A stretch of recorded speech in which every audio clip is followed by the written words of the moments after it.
Before we begin today's program, we would like to talk about the survey that will be available for the viewers to fill in so that they can express their opinions on the program.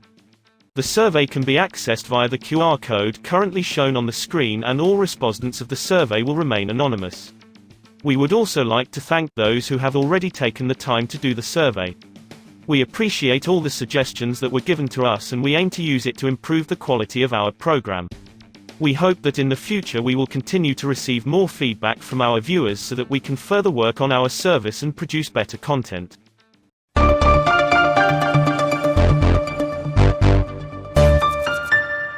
Hello and welcome to TradeFlow Television, Bringing you valuable analysis and actionable intelligence for the global commodity markets.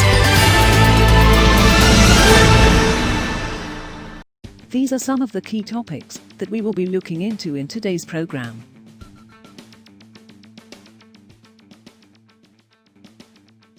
First, let's take a look at the overnight headlines which are impacting the commodity markets. Chile's state-owned Codelco, the world's largest copper producer, has registered a total 3,215 COVID-19 infections and 9 deaths due to the pandemic, the chairman of the firm said on Monday, as pressure rises on production of the red metal.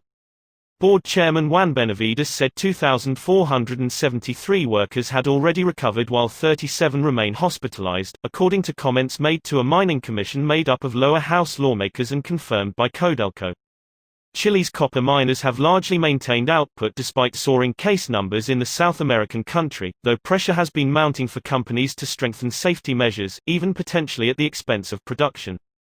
Unions at Codelco, which has a workforce of about 60,000 including contract workers, said last week that nearly 3,000 workers had been infected. Moving on to the top news in the energy sector. China's June crude oil imports jumped by a third from the same period a year earlier, setting a second straight monthly record, as cheap cargoes bought during April's oil price crash arrived at Chinese ports. China, the world's top crude oil importer, took in 53.18 million tons of oil, according to data from the General Administration of Customs on Tuesday, equivalent to 12.9 million barrels per day. That easily beat the previous record of 11.3 million barrels of oil per day in May, and was up 34% from 9.63 million barrels of oil per day in June 2019. We will now look at the top news in the agricultural sector. China's monthly imports of soybeans leapt to a record high in June, jumping 71% from a year earlier, customs data showed on Tuesday, as a flurry of cargoes arrived from top supplier Brazil. China, the world's top importer of the oilseed, shipped in 11.16 million tons in June, from 6.51 million a year ago, and up 19% from 9.38 million tons in May, data from the General Administration of Customs showed. Exports from Brazil have picked up since March, after weather improved in the South American country.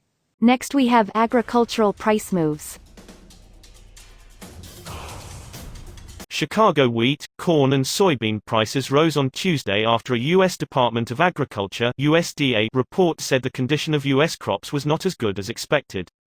Chicago Board of Trade most active corn was up 0.3% at $3.37 minus 1/2 a bushel at 10:56 GMT, having fallen more than 2% on Monday on improving U.S. crop weather. Soybeans were up 0.4% at $8.78 minus 3/4 a bushel. Wheat rose 1.0% to $5.30 a bushel after also falling on Monday.